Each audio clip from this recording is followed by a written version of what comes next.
आज हम जिस ग्रंथ की चर्चा करने जा रहे हैं वो है भविष्य पुराण। हिंदू धर्म के 18 प्रमुख पुराणों में से एक। भविष्य यानी भविष्य की बातें। इस पुराण में न केवल प्राचीन इतिहास और धर्म की गहराइयों का वर्णन है, बल्कि आने वाले समय की घटनाओं की झलक भी मिलती है। चाहे वो राजाओं का उदय हो, धर्म परिवर्तन की भविष्यवाणी हो, या फिर कलयुग की स्थितियां, यह ग्रंथ हमें न केवल अतीत से जोड़ता है, बल्कि वर्तमान को समझने और भविष्य को देखने की दृष्टि भी देता है। तो चलिए डूबते हैं भविष्य पुराण की रहस्यमयी और रोमांचक कथा में। ओम श्री परमात्मने नमः। श्री गणेशाय नमः। ओम नमो भगवते वासुदेवाय नमः। संक्षिप्त भविष्य पुराण आरंभ। ब्रह्म पर्व। व्यास शिष्य महर्षि सुमंतु एवं राजा शतानिक का संवाद। भविष्य पुराण की महिमा एवं परंपरा। सृष्टि वर्णन। चारों वेद पुराण एवं चारों वर्णों की उत्पत्ति। चतुर्विध सृष्टि काल गणना। युगों की संख्या, उनके धर्म तथा संस्कार। बद्रिकाश्रम निवासी प्रसिद्ध ऋषि श्री नारायण तथा श्रीनर अंतर्यामी नारायण स्वरूप भगवान श्री कृष्ण तथा उनके नित्य सखा नर स्वरूप नरश्रेष्ठ अर्जुन। उनकी लीला प्रकट करने वाली भगवती सरस्वती और उनकी लीलाओं के वक्ता महर्षि वेदव्यास को नमस्कार कर जय। आसुरी संपत्तियों का नाश करके अथा करण पर देवी संपत्तियों को विजय प्राप्त कराने वाले वाल्मीकि रामायण, महाभारत एवं अन्य सभी इतिहास पुराण आदि सद्ग्रंथों का पाठ करना चाहिए। पराशर के पुत्र तथा सत्यवती के हृदय को आनंदित करने वाले भगवान व्यास की जय हो, जिनके मुख कमल से निःसृत अमृतमयी वाणी का यह संपूर्ण विश्व पान करता है। वेद आदि शास्त्रों के जानने वाले तथा अनेक विषयों के मर्मज्ञ विद्वान ब्राह्मण को स्वर्ण जटित सींगों वाली सैकड़ों गौओं को दान देने से जो पुण्य प्राप्त होता है, ठीक उतना ही पुण्य इस भविष्य पुराण की उत्तम कथाओं के श्रवण करने से प्राप्त होता है। एक समय व्यास जी के शिष्य महर्षि सुमंतु तथा वशिष्ठ, पाराशर, जैमिनी, याज्ञवल्क्य, गौतम, वैशंपायन, शौनक, अंगिरा और भारद्वाज आदि महर्षि गण पांडव वंश में समुत्पन्न महाबलशाली राजा शतानिक की सभा में गए। राजा ने उन ऋषियों का अर्घ आदि से विधिवत स्वागत सत्कार किया और उन्हें उत्तम आसनों पर बैठाया तथा भली भांति उनका पूजन कर विनय पूर्वक इस प्रकार प्रार्थना की। हे महामात्माओं, आप लोगों के आगमन से मेरा जन्म सफल हो गया। आप लोगों के स्मरण पात्र से ही मनुष्य पवित्र हो जाता है। फिर आप लोग मुझे दर्शन देने के लिए यहाँ पधारे हैं, अतः आज मैं धन्य हो गया। आप लोग कृपा करके मुझे उन पवित्र एवं पुण्यमयी धर्मशास्त्र की कथाओं को सुनाएं, जिनके सुनने से मुझे परम गति की प्राप्ति हो। ऋषियों ने कहा, हे राजन, इस विषय में आप हम सबसे गुरु साक्षात नारायण स्वरूप भगवान वेदव्यास से निवेदन करें। वे कृपालु हैं, सभी प्रकार के शास्त्रों के और विद्याओं के ज्ञाता हैं, जिससे श्रवण मात्र से मनुष्य सभी पातकों से मुक्त हो जाता है। उस महाभारत ग्रंथ के रचयिता भी यही हैं। राजा शतानिक ने ऋषियों के कथानुसार सभी शास्त्रों के जानने वाले भगवान वेदव्यास से प्रार्थना पूर्वक जिज्ञासा की, प्रभो, मुझे आप धर्ममयी पुण्य कथाओं का श्रवण कराएं, जिससे मैं पवित्र हो जाऊं और इस संसार सागर से मेरा उद्धार हो जाए। व्यास जी ने कहा, राजन, यह मेरा शिष्य सुमंतु महान तेजस्वी एवं समस्त शास्त्रों का ज्ञाता है। यह आपकी जिज्ञासा को पूर्ण करेगा। मुनियों ने भी इस बात का अनुमोदन किया। तदंतर राजा शतानिक ने महामुनि सुमंतु से उपदेश करने के लिए प्रार्थना की। हे द्विज श्रेष्ठ, आप कृपा कर उन पुण्यमयी कथाओं का वर्णन करें जिनके सुनने से सभी पाप नष्ट हो जाते हैं और शुभ फलों की प्राप्ति होती है। महामुनि सुमंतु बोले, राजन, धर्मशास्त्र सबको पवित्र करने वाले हैं। उनके सुनने से मनुष्य सभी पापों से मुक्त हो जाता है। बताओ, तुम्हारी क्या सुनने की इच्छा है? राजा शतानिक ने कहा, ब्राह्मण देव, वे कौन से धर्मशास्त्र हैं जिनके सुनने से मनुष्य पापों से मुक्त हो जाता है?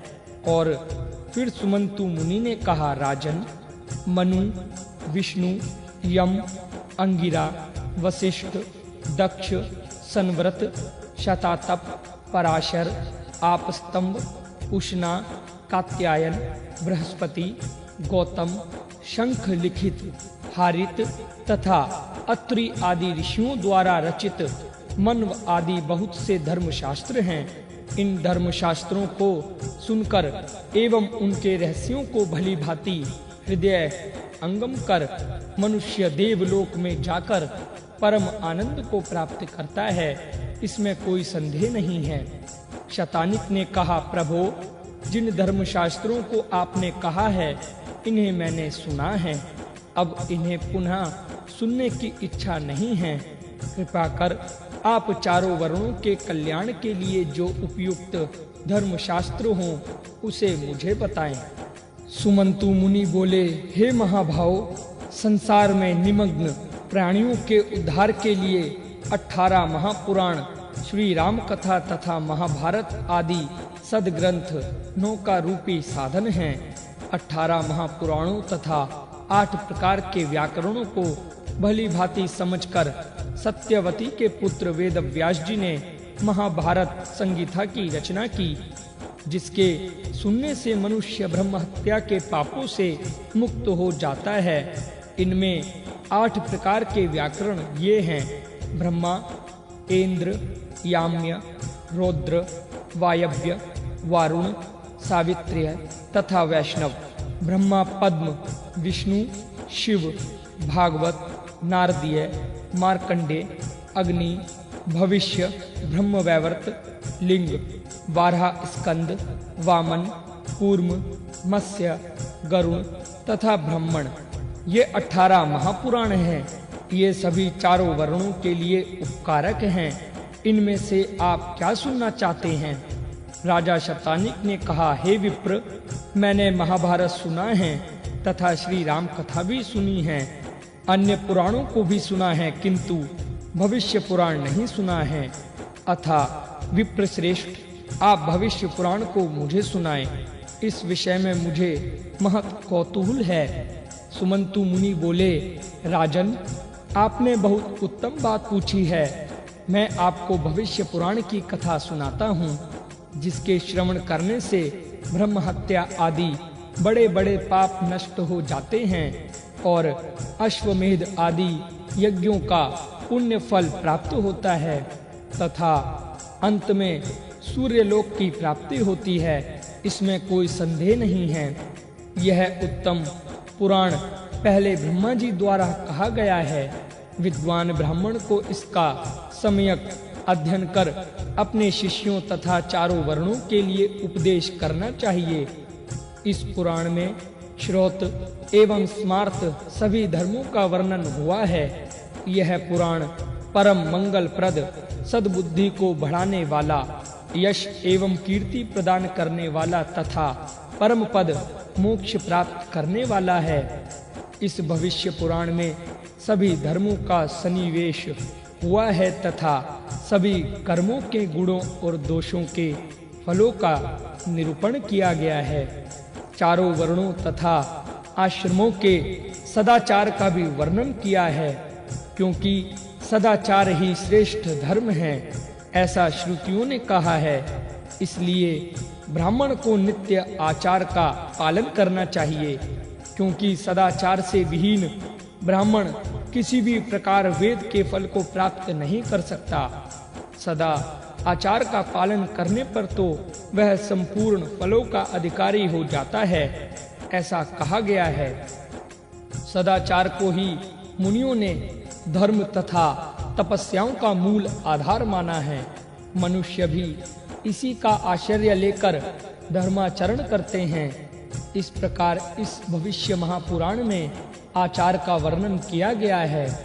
तीनों लोकों की उत्पत्ति, विवाह आदि संस्कार विधि, स्त्री पुरुषों के लक्षण, देव पूजा का विधान, राजाओं के धर्म एवं कर्तव्य का निर्णय, सूर्य नारायण, विष्णु, रुद्र, दुर्गा तथा सत्य नारायण का महात्म्य एवं पूजा विधान, विविध तीर्थों का वर्णन, आपर धर्म तथा प्रायश्चित विधि, सद्या विधि, स्नान, तर्पण, वैश्वदेव, भोजन विधि, जाति धर्म, कुल धर्म, वेद धर्म तथा यज्ञ मंडप में अनुष्ठित होने वाले विविध यज्ञों का वर्णन किया है।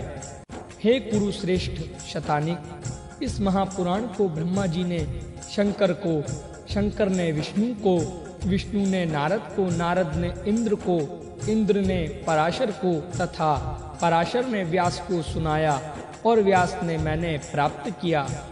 इस प्रकार परंपरा प्राप्त उस उत्तम भविष्य पुराण को मैं आपसे कहता हूँ, इसे सुने। इस भविष्य पुराण की श्लोक संख्या 50,000 है। इसे भक्ति पूर्वक सुनने वाला रिद्धि वृद्धि तथा संपूर्ण संपत्तियों को प्राप्त करता है। ब्रह्मा जी द्वारा प्रोक्त इस महापुराण में 5 पर्व कहे गए हैं। ब्रह्मा, वैष्णव, शैव, त्वाष्ट तथा प्रतिसर्ग पर्व। पुराण के सर्ग, प्रतिसर्ग, वंश मनवंतर तथा वंशानुचरित, ये 5 लक्षण बताए गए हैं तथा इसमें 14 विद्याओं का भी वर्णन है।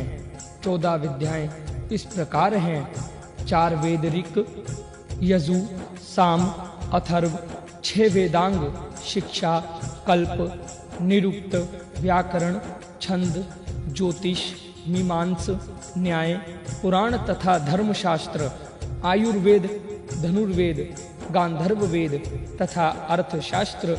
इन चारों को मिलाने से 18 विद्याएं होती हैं।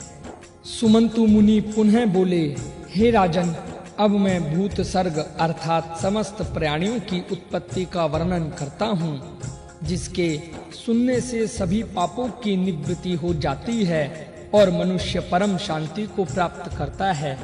हे तात, पूर्व काल में यह सारा संसार अंधकार से व्याप्त था। कोई पदार्थ दृष्टिगत नहीं होता था, अविज्ञ था, अतकर्य था और प्रस्तुत सा था। उस समय सूक्ष्म, अतीन्द्रिय और सर्वभूतमय उन परम ब्रह्मा परमात्मा भगवान भास्कर ने अपने शरीर से नानाविध सृष्टि करने की इच्छा की और सर्वप्रथम परमात्मा ने जल को उत्पन्न किया तथा उसमें अपने वीर्य रूप शक्ति का आधान किया। इससे देवता, असुर, मनुष्य आदि संपूर्ण जगत उत्पन्न हुआ। वह वीर्य जल में गिरने से अत्यंत प्रकाशमान सुवर्ण का अंड हो गया। उस अंड के मध्य से सृष्टिकर्ता चतुर्मुख लोक पितामह ब्रह्मा जी उत्पन्न हुए। नर भगवान, ये जल की उत्पत्ति हुई है, इसलिए जल को नार कहते हैं। वह नार जिसका पहले अयन स्थान हुआ, उसे नारायण कहते हैं। बोल नारायण भगवान की जय। ये सदरूप, अव्यक्त एवं नित्य कारण हैं। इनसे जिस पुरुष विशेष की सृष्टि हुई, वे लोक में ब्रह्मा के नाम से प्रसिद्ध हुए। ब्रह्मा जी ने दीर्घ काल तक तपस्या की और उस अंड के 2 भाग कर दिए। एक भाग से भूमि और दूसरे से आकाश की रचना की। मध्य स्वर्ग, 8 दिशाओं तथा वरुण का निवास स्थान अर्थात समुद्र बनाया। फिर महा आदि तत्वों की तथा सभी प्राणियों की रचना की। परमात्मा ने सर्वप्रथम आकाश को उत्पन्न किया और फिर क्रम से वायु, अग्नि, जल और पृथ्वी इन तत्वों की रचना की। सृष्टि के आदि में ही ब्रह्मा जी ने उन सब के नाम और कर्म वेदों के निर्देशानुसार ही नियत कर उनकी अलग अलग संस्थाएं बना दी।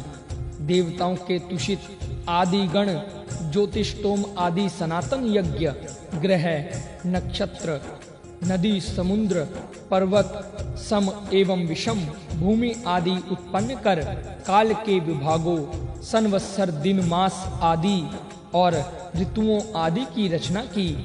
काम, क्रोध आदि की रचना कर विविध कर्मों के सद विवेक के लिए धर्म और अधर्म की रचना की और नानाविध प्राणी जगत की सृष्टि कर उनको सुख, दुख, हर्ष, शोक आदि द्वंद्वों से नियुक्त किया। जो कर्म जिसने किया था तदनुसार उनकी इंद्र, चंद्र, सूर्य आदि पदों पर नियुक्त हुई। हिंसा, अहिंसा, मृदु, क्रूर, धर्म, अधर्म, सत्य, असत्य आदि जीवों का जैसा स्वभाव था वह वैसे ही उनमें प्रविष्ट हुआ। जैसे विभिन्न ऋतुओं में वृक्षों में पुष्प, फल आदि उत्पन्न होते हैं। इस लोक की अभिवृद्धि के लिए ब्रह्मा जी ने अपने मुख से ब्राह्मण, बाहुओं से क्षत्रिय, उरु अर्थात जंघा से वैश्य और चरणों से शूद्रों को उत्पन्न किया। ब्रह्मा जी के चारों मुखों से 4 वेद उत्पन्न हुए। पूर्व मुख से ऋग्वेद प्रकट हुआ, उसे वशिष्ठ मुनि ने ग्रहण किया। दक्षिण मुख से यजुर्वेद उत्पन्न हुआ, उसे महर्षि याज्ञवल्क्य ने ग्रहण किया। पश्चिम मुख से सामवेद निःसृत हुआ, उसे गौतम ऋषि ने धारण किया। और उत्तर मुख से अथर्ववेद प्रादुर्भूत हुआ, जिसे लोक पूजित महर्षि शौनक ने ग्रहण किया। ब्रह्मा जी के लोक प्रसिद्ध पंचम ऊर्ध्व मुख से 18 पुराण, इतिहास और यम आदि स्मृति शास्त्र उत्पन्न हुए। इसके बाद ब्रह्मा जी ने अपने देह के 2 भाग किए। दाहिने भाग को पुरुष तथा बाएं भाग को स्त्री बनाया और उसमें विराट पुरुष की सृष्टि की। उस विराट पुरुष ने नाना प्रकार की सृष्टि रचने वाले को इच्छा से बहुत काल तक तपस्या की और सर्वप्रथम 10 ऋषियों को उत्पन्न किया जो प्रजाति कहलाए। उनके नाम इस प्रकार हैं: नारद, भृगु, वशिष्ठ, प्रचेता, पुलह, क्रंतु, पुलत्स्य, अत्रि, अंगिरा और मरीचि। इसी प्रकार अन्य महातेजस्वी ऋषि भी उत्पन्न हुए। अनंतर देवता, ऋषि, दैत्य और राक्षस, पिशाच, गंधर्व, अप्सरा, पितृ, मनुष्य, नाग, सर्प आदि योनियों के अनेक गण उत्पन्न किए और उनके रहने के स्थानों को बनाया। विद्युत, मेघ, वज्र, इंद्रधनुष, धूमकेतु, उछल, तारे, उल्का, निर्घात, बादलों की गड़गड़ाहट और छोटे बड़े नक्षत्रों को उत्पन्न किया। मनुष्य, किंकर, अनेक प्रकार के मत्स्य, वरहा, पक्षी, हाथी, घोड़े, पशु, मृग, कृमि, कीट, पतंग आदि छोटे बड़े जीवों को उत्पन्न किया। इस प्रकार उन भास्कर देव ने त्रिलोक की रचना की। हे राजन, इस सृष्टि की रचना कर सृष्टि में जिन जिन जीवों का जो जो कर्म और क्रम कहा गया है उसका मैं वर्णन करता हूँ, आप सुने। हाथी, व्याल, मृग और विविध पशु, पिशाच, मनुष्य तथा राक्षस आदि जयायुज गर्भ से उत्पन्न होने वाले प्राणी हैं। मत्स्य, कछुए, सर्प, मगर तथा अनेक प्रकार के पक्षी अंडज अंडे से उत्पन्न होने वाले हैं। मक्खी, मच्छर, जू, खटमल आदि जीव स्वदेजज हैं, अर्थात पसीने की ऊष्मा से उत्पन्न होते हैं।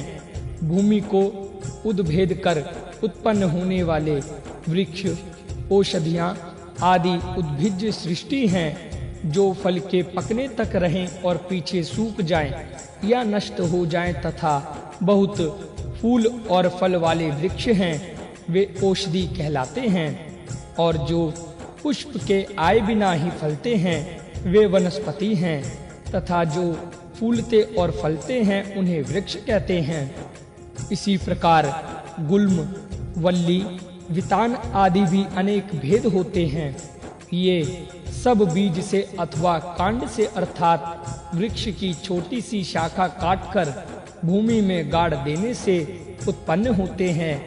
ये वृक्ष आदि भी चेतना शक्ति संपन्न हैं और इन्हें सुख दुख का ज्ञान रहता है, परंतु पूर्व जन्म के कर्मों के कारण तमोल गुण से आच्छन्न रहते हैं।